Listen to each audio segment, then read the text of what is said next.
በዛሬው የመለኛ ቪዲዮ ከብረት የተሰራ መጥበሻን እንዴት እንደምታሟሹ አሳያችኋለሁ። በተጨማሪ መጥበሻውን ለምን እንደምታሟሹ፣ የዚህን አይነት መጥበሻ የት መግዛት እንደምትችሉ፣ ማድረግ ስላለባችሁ ጥንቃቄ፣ እንዲሁም ከተሟሸ በኋላ እንዴት ማጽዳት እንዳለባችሁና ሌሎች አንዳንድ ነጥቦችን እነግራችኋለሁ።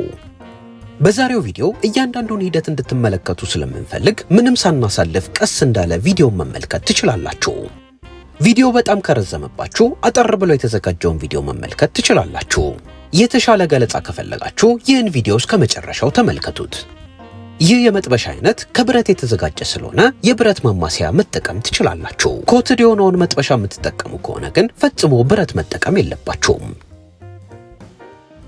መጥበሻውን ለማሟሸት የመጀመሪያው ሂደት የሚሆነው መጥበሻውን በሚገባ ማጠብ ነው። መጥበሻውን ለማጠብ ለስለስ ያለ ስፖንጅና ሳሙና ተጠቅማችሁ ልክ ምስሉ ላይ በምትመለከቱት መሰረት እያዟዟራችሁ በደንብ ታጥቡታላችሁ። ይህንንም የምታደርጉበት ምክንያት ላዩ ላይ አዋራ፣ ቅባት እንዲሁም ሌሎች ነገሮች ካሉት እነዚህን ነገሮች በሚገባ ለማስለቀቅ ነው።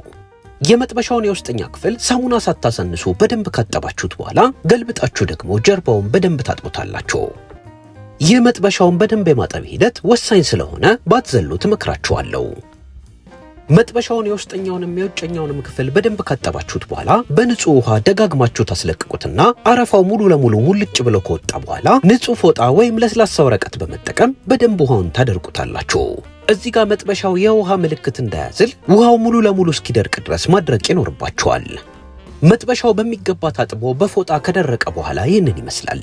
አሁን ደግሞ ወደ ማሟሸት ሂደቱ እንገባለን። ይህን አይነትና ሌሎች የመጥበሻ አይነቶችን ለማሟሸት ከፍተኛ ሙቀት ስለሚፈልግ የሲሊንደር ጋዝ እንጠቀማለን። የሲሊንደር ጋዛችሁን በከፍተኛ ሙቀት ትለኩሱና መጥበሻችሁን መሃል ለመሃል ታስቀምጣላችሁ። መጥበሻው በከፍተኛ ሙቀት ስለሚግል እጃችሁን እንዳያቃጥላችሁ እርጥብ ፎጣ ልክ ምስሉ ላይ በምትመለከቱት መሰረት አጣጥፋችሁ ታዘጋጃላችሁ። የመጥበሻው የመሃል ክፍል በደንብ እሳት እያገኘው ሲመጣ ቀለሙን እየቀየረ ይመጣል። እዚህ ጋር እሳት የምታሳንሱበት ከሆነ እሳቱ ብረቱን የማጋል አቅም ስለማይኖረው በጣም ከፍተኛ ሙቀት ያለው ጋዝ መጠቀም ይኖርባችኋል። አሁን መጥበሻው እየቀላላችሁ ሲመጣ ወደ እናንተ ሳብ ታደርጉትና እሳት ያልደረሰው ቦታ ደግሞ እያዟዟራችሁ ታዳርሱታላችሁ። መጥበሻው ከፍተኛ ሙቀት ሲያገኘው በጣም ስለሚግል እንዳትቃጠሉ መጠንቀቅ ይኖርባችኋል። በተጨማሪ መጥበሻውን እያሟሻችሁት ስትሄዱ እየጨሰ ስለሚመጣ የቤታችሁን መስኮትና በር መክፈት እንዳዘነጉ። መጥበሻውን ዙሪያውን አግለን ቀለሙን እስኪቀይርልን ድረስ ይህን መጥበሻ ለምን እንደምናሟሻው ልንገራችሁ።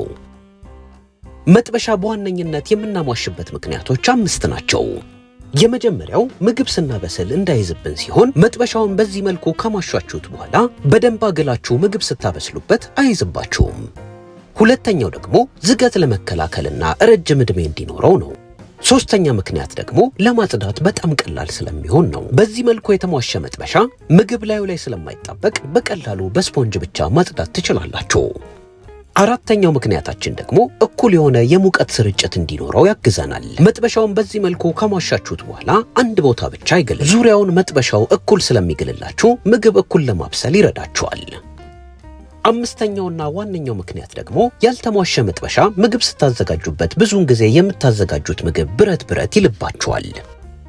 ስለዚህ ምግባችን ላይ የብረት ቃና እንዳይኖረው በዚህ መልኩ ማጋልና ፋብሪካው ከላይ የቀባውን ኬሚካል ማስለቀቅ እንችላለን። በቤት ውስጥ መጥበሻ ማሟሸት እንግዲህ እነዚህን 5 ጥቅሞች ይሰጠናል።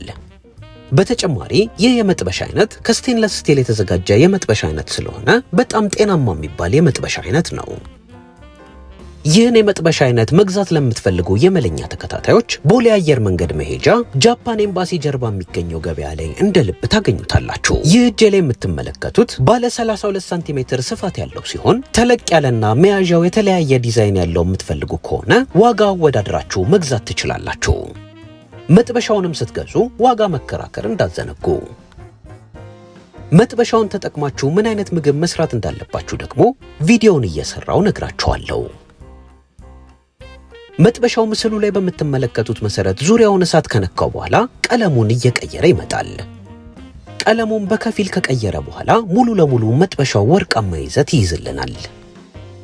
እዚህ ጋር እያንዳንዱን የመጥበሻ ክፍል ልክ ምስሉ ላይ በምትመለከቱት መሰረት በእኩል ደቂቃ ምጣኔ እያዟዟራችሁ እሳቱን ማስመታት ይኖርባችኋል። አሁን ምድጃችሁን ሙሉ ለሙሉ ታጠፋላችሁ። በመቀጠል ለስለስ ያለ ወረቀት ሰፋ አድርጋችሁ በወፍራሙ ትጠቀልሉና የምግብ ዘይት መጥበሻው ላይ ከላይ ታደርጉበታላችሁ። መጠቀም ያለባችሁም ዘይት 2 የሾርባ ማንኪያ ዘይት መሆን አለበት። ዘይቱንም ከጨመራችሁ በኋላ መጥበሻው መጨስ ይጀምራል። አሁን ፈጠን ብላችሁ ጠቅልላችሁ ያዘጋጃችሁትን ለስላሳ ወረቀት በመቆንጠጫ ትቆነጥጡና ምስሉ ላይ በምትመለከቱት መሰረት ዘይት ውስጥ እየነከራችሁ መጥበሻውን ዙሪያውን ትለውሱታላችሁ። እዚህ ጋር እያንዳንዱ የመጥበሻ ክፍል በዘይቱ በደንብ መሸፈን ይኖርበታል። አንድ መዘንጋት የሌለባችሁም ነገር እዚህ ጋር ምድጃችሁን ሙሉ ለሙሉ ማጥፋት ይኖርባችኋል። ምድጃችሁን ካላጠፋችሁ ዘይቱ እሳት ሊስብና ወደ ላይ ሊነድ ይችላል። መጠቀም ያለባችሁም ዘይት ከፍተኛ የመጋል አቅም ያለው የዘይት አይነት መሆን ይኖርበታል። እኔ ከሱፍ የተዘጋጀ ዘይት ተጠቅሜያለሁ።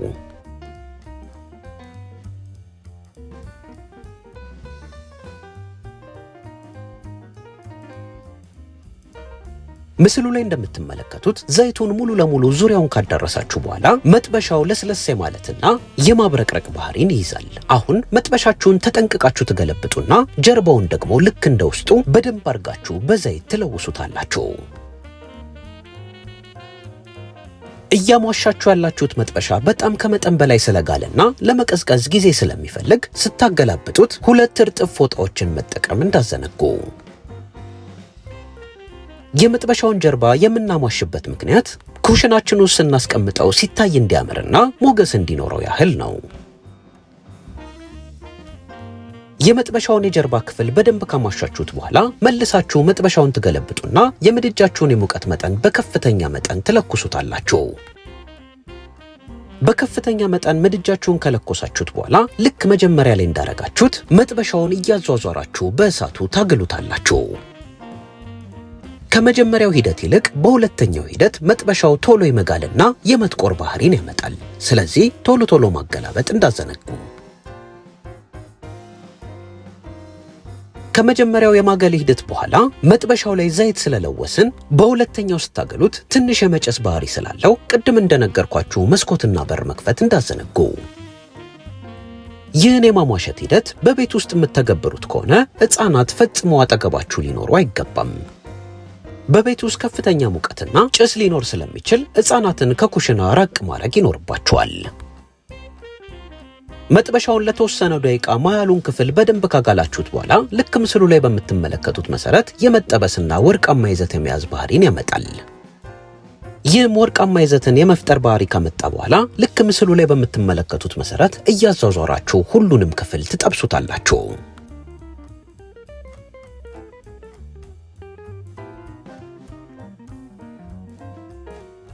የመጥበሻው የመሃል ክፍል በደንብ ከተጠበሰላችሁ በኋላ መጥበሻውን ተጠንቅቃችሁ ታዞሩና ዳርዳሩን ደግሞ በደንብ ትጠብሱታላችሁ። ዳርዳሩንም እሳት በደንብ እያስነካችሁት ስትሄዱ ልክ እንደ መሃለኛው ክፍል ወርቃማ ይዘት እያያዘላችሁ ይመጣል። መጥበሻው ምስሉ ላይ በምትመለከቱት መሰረት ጠቆር ካለላችሁ በኋላ የምድጃችሁን የሙቀት መጠን ሙሉ ለሙሉ ታጠፉና እንደ ቀድሞ 2 የሾርባ ማንኪያ የምግብ ዘይት ትጨምራላችሁ። የምግብ ዘይቱን መጥበሻው ላይ ተጠንቅቃችሁ ከጨመራችሁ በኋላ መቆንጠጫና ለስላሳ ወረቀታችሁን በመጠቀም ልክ እንደ መጀመሪያው ዘይቱን ዙሪያውን እየለወሳችሁ መጥበሻውን ታዳርሱታላችሁ። የምትጠቀሙት ለስላሳ ወረቀት በጣም ከጠቆረባችሁ ወይም መጨስ ከጀመረ ሌላ ለስላሳ ወረቀት ጠቅልላችሁ ልክ እንደ መጀመሪያው መጥበሻችሁን ማሰስ ትችላላችሁ። የመጥበሻውን የውስጥና የጀርባ ክፍል በደንብ ካሰሳችሁት በኋላ መጥበሻችሁን ገልብጣችሁ ለሶስተኛ ዙር እንደገና ሂደቱን ትደግማላችሁ። መጥበሻውን ለሶስተኛ ዙር መድገም ካልፈለጋችሁ ችግር የለውም። እኔ መጥበሻው ትንሽ ጠቆር እንዲል ስለፈለኩ ለሶስተኛ ዙር ደግሜዋለሁ። መጥበሻውን ለሶስተኛ ዙር እየደገምኩ በዚህ መጥበሻ ምን አይነት ምግቦች ማዘጋጀት እንደምትችሉ ነግራችኋለሁ። ይህ የመጥበሻ አይነት ብዙውን ጊዜ ቻይኖች ምግብ ለማዘጋጀት የሚጠቀሙበት የመጥበሻ አይነት ሲሆን የተለያዩ ከፍተኛ ሙቀት የሚፈልጉ የምግብ አይነቶችን ለማብሰል ይጠቀሙበታል። ጥቁር የተቀባው መጥበሻ ብዙውን ጊዜ ከፍተኛ ሙቀት ሲያገኝ እንዲሁም ብረት ሲነካው ከላይ ምግብ እንዳይዝ ፋብሪካው የቀባው ኬሚካል የመልቀልቅና የመፈርፈር እንዲሁም ምግባችን ውስጥ የመግባት ባህሪን ያመጣል። ያ ደግሞ ለጤና በጣም ጎጂ ስለሆነ አይመከርም። ነገር ግን ይህ መጥበሻ ከስቴንለስ ስቲል የተዘጋጀ ስለሆነ በዚህ መልኩ አሟሽተው የተለያዩ ምግቦችን ለማዘጋጀት ይጠቀሙበታል። እንደ ሩዝ፣ ኑድል፣ አሳ ለመጥበስ፣ ስጋ ደረቅ አርጎና ለረጅም ደቂቃዎች በከፍተኛ ሙቀት ለመጥበስ እንዲሁም ሾርባዎችን፣ መረቆችንና ሌሎች የተለያዩ ከፍተኛ ሙቀት የሚፈልጉ ምግቦችን ለማብሰል ይጠቀሙበታል። እናንተም ከፍተኛ ሙቀት የሚፈልጉ የተለያዩ ምግቦችን ለማብሰል መጠቀም ትችላላችሁ። መጥበሻውን በዚህ መልኩ ለሶስተኛ ዙር ካሟሻችሁት በኋላ ከላይ በጣም የፈላ ውሃ ትጨምሩበትና ቶሎ አሽከርክራችሁ ትደፉታላችሁ። ይህንንም የምታደርጉበት ምክንያት ላዩ ላይ የሚገኘው ተጨማሪ ዘይት ሙልጭ ብሎ እንዲወጣላችሁ ነው። ነገር ግን እናንተ ስታሟሹ ብዙ ዘይት ካልበዛበት ውሃውን መጨመር አይጠበቅባችሁም። አሁን ይህን መጥበሻ ካሟሻችሁት በኋላ ማድረግ ስላለባችሁ ጥንቃቄ ልንገራችሁ። መጥበሻውን በሚገባ አሟሽታችሁ ምግብ ካበሰላችሁበት በኋላ መጥበሻውን ለማጽዳት ፈጽሞ የብረት ሽቦ መጠቀም የለባችሁም። ከቻላችሁ ንጹህ ጨርቅ ካላችሁ በንጹህ ጨርቅ በደንብ ጠርጋችሁት ማስቀመጥ ትችላላችሁ። አሟሽታችሁ ያዘጋጃችሁትን መጥበሻ ለማጠብ ሽቦና ሳሙና የምትጠቀሙ ከሆነ ያሟሻችሁት መጥበሻ መልሶ ምግብ መያዝ ስለሚጀምር እንደ አዲስ እንደገና ማሟሸት ይጠበቅባችኋል። ምስሉ ላይ እንደምትመለከቱት በቆንጆ መልኩ የተሟሸ መጥበሻ እንቁላል እንኳን ብትጠብሱበት አይዝባችሁም። መጥበሻው ላይ ትንሽ ዘይት በማድረግ እንቁላሉን ትገለብጡትና በደንብ መሟሸትና አለመሟሸቱን ማረጋገጥ ትችላላችሁ። ይህን መጥበሻ አንዴ አሟሽታችሁ ለማስቀመጥ ካሰባችሁ አዋራ እንዳያገኘው በላስቲክ ሸፍናችሁ ማስቀመጥ ይኖርባችኋል። በጊዜ ሂደት ምግብ ማጣበቅ ከጀመረ እንደ አዲስ በደንብ አጥባችሁት ማሟሸት ትችላላችሁ። ከብረት የተዘጋጀ መጥበሻን እንግዲህ በዚህ መልኩ አዘጋጅታችሁ መጠቀም ትችላላችሁ። በዚህ ብረት ምጣድ ያበሰልኳቸውን ምግቦች መመልከት ለምትፈልጉ እዚሁ ገጻችን ላይ መመልከት ትችላላችሁ።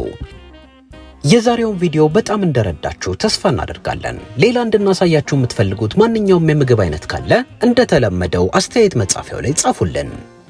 የዛሬውን ቪዲዮ ስለተከታተላችሁ ከልብ እናመሰግናለን።